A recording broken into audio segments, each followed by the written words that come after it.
नमस्कार विद्यार्थियों, आप सभी का बहुत बहुत स्वागत है। आज हम हमारी 10वीं कक्षा की हिंदी की पाठ्य पुस्तक गोधुली भाग 2 के पाठ 3 को पढ़ने जा रहे हैं, जिसका नाम है भारत से हम क्या सीखें। तो आइए देखते हैं आज के अपने इस वीडियो में हम पाठ के बारे में क्या क्या पढ़ने वाले हैं। तो आज के इस वीडियो में हम जानेंगे प्रसंग, यानी जो भी हम वीडियो में पाठ्यांश पढ़ेंगे उसमें पाठ के बारे में हम क्या क्या बातें पढ़ने वाले हैं, पहले हम ये जानेंगे। तत्पश्चात हम पाठ का वर्णन करने की कोशिश करेंगे। तो चलिए विद्यार्थियों, इसी के साथ हम अपना आज का पाठ शुरू करते हैं। पाठ के प्रसंग के साथ। भारत देश जहां भूतल पर ही स्वर्ग की छटा निखर रही है, अर्थात भारत की भूमि की तुलना यहाँ पर स्वर्ग की छटा से की गई है। मतलब कि भारत की भूमि इतनी सुंदर है कि उसे देखकर ऐसा लगता है जैसे हम किसी स्वर्ग में आ गए हैं। सच्चा भारत अर्थात भारत के ग्रामवासी। इसका तात्पर्य है कि अगर आपको सच्चे भारत के दर्शन करने हैं तो आपको भारत के बड़े बड़े शहरों को छोड़कर भारत के ग्राम में जाना पड़ेगा, गांव में जाना पड़ेगा। वहीं पर आपको पता लगेगा कि सच्चा भारत क्या है। भारत की महानता का वर्णन। तत्पश्चात हम पाठ में पढ़ेंगे कि भारत एक महान देश है। हम क्यों ये कहते हैं बार बार कि भारत एक महान देश है, क्या क्या विशेषताएं हैं ऐसी जो भारत देश को एक महान देश कहने पर हर किसी को मजबूर कर देती है। तो चलिए आगे बढ़ते हैं। पाठ व्याख्या। भारत देश सर्वविध संपदा और प्राकृतिक सौंदर्य से परिपूर्ण। भारत एक ऐसा देश है विद्यार्थियों जो कि सर्वविध यानी कि हर विधि से, हर तरीके से संपन्न है, पूरा है और उसमें प्राकृतिक सौंदर्य भरा हुआ है। जैसे कि पेड़ पौधे, फूल, पत्ते, इन्हीं सब से हमारी प्रकृति बनती है ना। नदियां, पेड़, इन सब से प्रकृति बनती है और ये सब जो प्राकृतिक सौंदर्य है ये भारत में बखूबी देखा जा सकता है। आपको पता ही होगा कि भारत को ये भी कहते हैं कि ये 5 नदियों की भूमि है। मतलब 5 नदियां यहाँ बहती है। तो आप देख सकते हैं कि प्रकृति का कितना महत्वपूर्ण योगदान है भारत को सुंदर बनाने में। सच्चे भारत के दर्शन भारत के ग्रामों में ही हो सकते हैं। बच्चों, ग्रामों मतलब होता है गांव, ठीक है। तो सच्चे भारत के दर्शन भारत के गांव में ही हो सकते हैं। मतलब अगर आप बड़े बड़े शहरों में जाएंगे, ये जो आजकल देखिए मेट्रोपॉलिटन सिटीज होती हैं, ठीक है, जहाँ पे मतलब जैसे आपकी दिल्ली हो गई, बम्बई हो गई, चेन्नई हो गई, तो आप अगर यहाँ जाएंगे तो आपको सच्चे भारत के दर्शन नहीं हो पाएंगे। आपको सच्चा भारत तभी दिखेगा जब आप भारत के छोटे गांव में जाएंगे। वहीं आपको भारत की संस्कृति, सभ्यता सब जो है वो ढंग से पता लगेगी। तो अगर आपको असल मायनों में भारत को जानना है तो आपको भारत के ग्रामों में जाना पड़ेगा।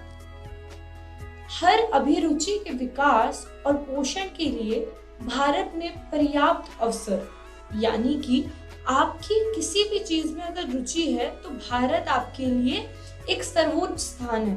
मतलब आपको कुछ भी सीखना है या आपको किसी भी चीज के बारे में बहुत रुचि है, आप इंटरेस्ट रखते हैं किसी चीज में, तो आपको उसके बारे में काफी जानकारी जो है वो भारत में मिल जाएगी।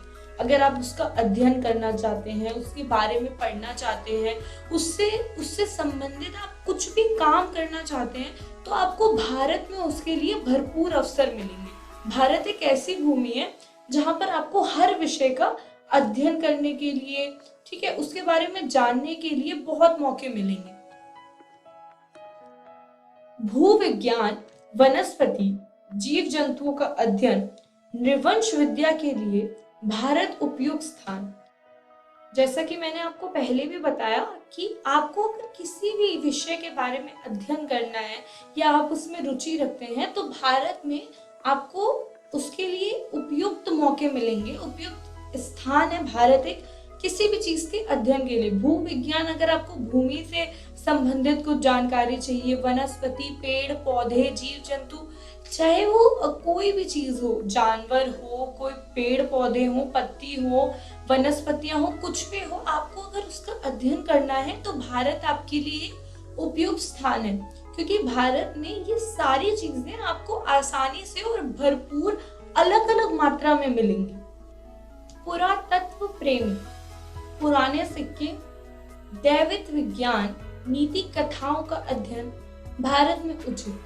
पुरातत्व प्रेमी यानी कि अगर आपको पुरानी चीजों का शौक है, जैसे कि पुराने सिक्के हो गए, ये किसी भी आपको पुरानी चीजों का शौक है, जैसे आप देखते हैं ना म्यूजियम्स में एंटिक चीजें होती है, पुरानी पुरानी बहुत पुरानी चीजें, वैसी चीजों के अगर आप शौकीन हैं और अगर आपको दैविक विज्ञान में रुचि है, देवों से संबंधित विज्ञान में रुचि है, नीति कथाएं में अगर आप अध्ययन करना चाहते हैं, तो भारत आपके लिए एक उचित स्थान है, क्योंकि आपको यहाँ पर बहुत पुरानी पुरानी चीजें मिलेगी। दैविक विज्ञान तो आपको यहाँ पर भरपूर इतने देवी देवता हैं कि आपको आराम से उनके बारे में अध्ययन करने के लिए पर्याप्त अवसर मिलेंगे। नीति कथाओं का अगर आपको अध्ययन करना है तो भी आपके लिए भारत एक उचित स्थान है। भारत में होना अर्थात अत्यंत प्राचीन व सुंदर भविष्य के बीच खड़ा होना, इसका मतलब है कि अगर आप भारत की भूमि पर हैं तो आप एक बहुत ही पुराने, प्राचीन मतलब पास्ट और भविष्य मतलब फ्यूचर, तो यानी कि आप बहुत ही पुराने एक इतिहास में और एक बहुत ही सुंदर भविष्य के बीच हैं। आप उस दोनों के मध्य में हैं। अपने सच्चे आत्मरूप की पहचान में भारत का स्थान पहला है। मतलब कि अगर आपको अपने सच्चे आत्मरूप, अपने रूप के बारे में, आत्मरूप क्या होता है? अपना रूप, उसकी पहचान करनी है तो भारत जो है वो सबसे पहले स्थान पर आता है। तो विद्यार्थियों, आज की इस वीडियो में हमने क्या क्या सीखा? हमने देखा कि भारत के सच्चे दर्शन अर्थात गांवों का भ्रमण, यानी कि अगर मुझे सच्चे मायनों में भारत के बारे में जानना है तो मुझे भारत के गांव को घूमना पड़ेगा। हर प्रकार के अध्ययन के लिए भारत एक सर्वोच्च स्थान, यानी कि अगर मुझे किसी भी विषय के बारे में अध्ययन करना है तो भारत मेरे लिए एक उपयुक्त जगह है। मैं वहां जाकर किसी भी विषय के बारे में अच्छी तरह भरपूर मात्रा में भांति भांति का अध्ययन कर सकती हूँ। भारत एक महान देश, क्योंकि आपको पता है कि भारत का इतिहास कितना प्राचीन है और भारत का भविष्य इतना सुंदर है, एवं भारत में आपको हर तरह की जानकारी मिलेगी। किसी भी चीज के बारे में अगर आपको जानना है तो भारत भूमि पर आपको उसके बारे में भरपूर मात्रा में ज्ञान मिलेगा। तो इसी कारणवश सब भारत को एक महान देश मानते हैं। मुझे आशा है विद्यार्थियों, आपको आज के पाठ में पढ़ाई गई सारी बातें समझ आ गई होगी।